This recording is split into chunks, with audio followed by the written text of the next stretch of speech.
Thank you everyone for being here. We have kind of a packed agenda tonight. We're going to hear from a lot of people who are running for statewide office. So I don't want to take up too much time because everyone has other things to get to, and we don't want to keep the candidates.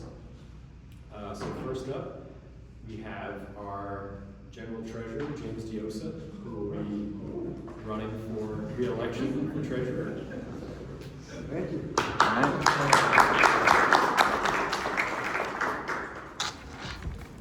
Well, I hope my great Secretary of State doesn't get offended because he's number 3, I'm number 4, right?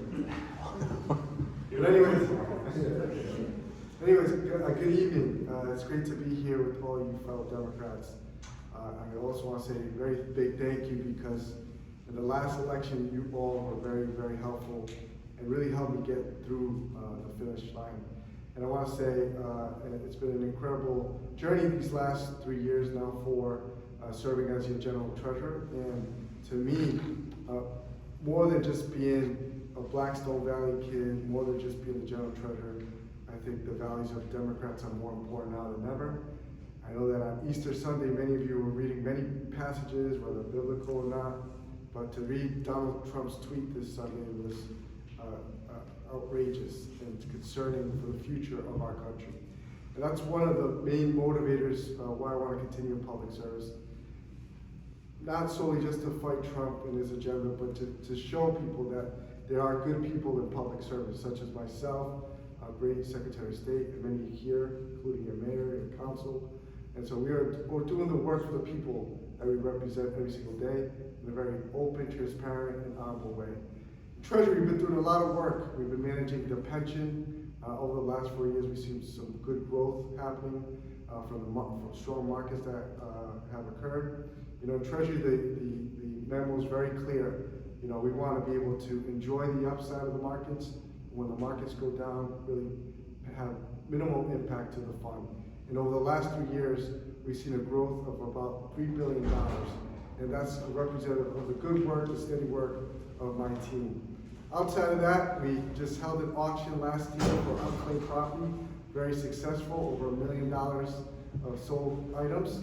We continue reuniting people's money. Representative, how are you? With people all over the state. That's important to me, is that at this time where the prices of everything is going up, any unfound money is good money. We continue working with our crime victims advocacy group in our office, the Crime Victims Compensation Fund. We were active in the shootings with Brown and Pawtucket, helping victims get back on their feet. It was a difficult time, but our team was out there every single day, keeping our families informed, and more importantly, helping them with some monetary funds so that they can get back on their feet. There are 2 things that I'm very proud of. One was a program that the legislature gave my office authority, and that's the medical debt program. We've been able to waive over $12 million of bad medical debt for people around our state, and that's incredibly important because we all know someone that has medical debt, and we all know that it impacts anyone, and we don't plan for these situations. And so for us to be able to help families waive some of this medical debt, it means they can go on with their lives, they can take on that burden of stress that it causes, and also give them some financial stability for the future to come so that they can make investments in their home, their family, etc. The second thing that we just launched because of affordability is the Rhode Island Anchor Program. We were able to put out $30 million last year with 3 banks, Navigate Credit Union, Centerville, and Bank Newport. And the important part of this program was that we were able to offer 30-year mortgage rates at 3.99 with no PMI. It really helped a group of people that otherwise, without these certain circumstances of the program, would not qualify. We're very proud that we were able to get over 30 families all over the state into their first home. And that's important because we all know that it helps create generational wealth, but more importantly, it helps keep families in our state. So very, very proud of that program. And we continue working with our cities and towns, very, very important to me being a former mayor, advising them on their debt affordability. We've also been doing well as a state, going around in New York and talking to our rating agencies about how Rhode Island is performing. And luckily, we've been getting very good reviews as a state. So, love to open it up to any questions, but I'll close on one thing being Financial Literacy Month. Huge believer in financial literacy. My predecessor opened the path for it to be mandated as a high school requirement in our high schools, but we take it a step further. We're doing it at middle schools, and we started in Woonsocket, Central Falls, and Newport.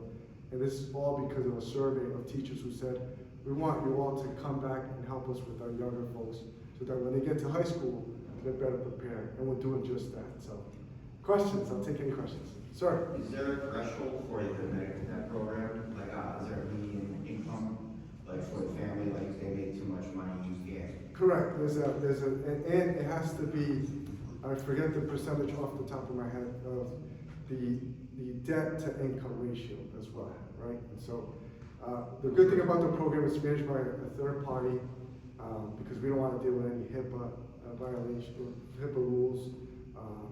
And so they, by the debt, they notify the person impacted immediately, and we're just aware that there was a connection made to that. I wasn't aware. It's pretty awesome. Yeah, it's pretty good. Please. So I have two questions. Yeah. One, thinking about the Victims Compensation Fund. I think it was the end of 2025, Attorney General Morona was part of a lawsuit with other Attorney Generals because the DOJ wanted to tie victims' compensation to immigration, and they successfully beat back that case.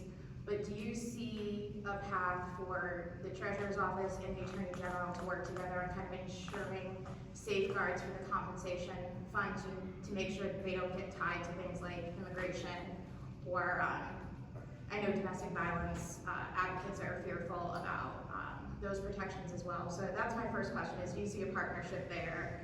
And then thinking about the homeownership program, do you see a way to kind of expand community outreach so more people know about these programs? And I know we partnered in Cumberland with Navigant to do a first-time home buyer workshop at our Amaral building. Do you see a path to doing kind of more outreach programming like that? Absolutely. So the first one, absolutely, there's always opportunity, and I think our number one priority is ensuring that victims feel okay reaching out to our office and interacting with our office. I think that's incredibly important. Two is, Treasury, we would love to be more out there, but unfortunately, there's been a limit to the funding in this program. So we do a lot of outreach, especially in situations like Brown and Pawtucket. We were out there every single day. And we work with our victim advocates, so if there's a domestic violence issue or homicide, these networks work very well with our offices. So we've been able to make quick turnarounds fast because of our advocates. But absolutely, there's always an opportunity to protect our most vulnerable, and I will do just that. And to the Rhode Island Anchor program, which you talk about, the mortgage program, we're going to do another round April 30th of this month. We'll do another $30 million. So we'll reach out to all the mayor's office because, again, not because I was a mayor, but you are the front line. You see people who really want to come into your community, invest in. This is an excellent, excellent program. So much so that we put the money out, and within 30 days it was exhausted. That's how much the demand was. Thanks. Any other questions? Please.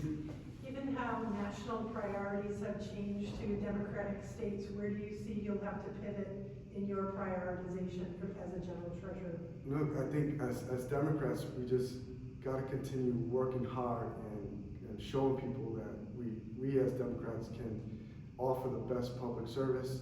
And I really mean this. It goes back to the basics of being honest, transparent, kind, show people that your office can make a difference.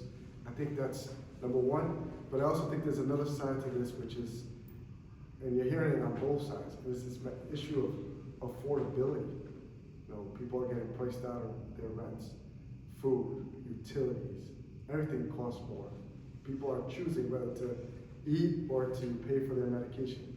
We live in the United States of America. We shouldn't have families struggling so bad. So I think the priority with Democrats, and I serve on the national committee as well, is, you know, how do we show the American people that we are the party that fixes things where Republicans upend everything like Donald Trump has, right? Whether it's geopolitical, whether it's tariffs, whether it's cost. Look at the gas and pricing, and it's up again. I think we have to show them that we are the party that can fix things and make things more affordable again. Mom, Mary, you got one? I got I knew it. biggest challenge in taking office. Your biggest challenge. It wasn't the blizzard.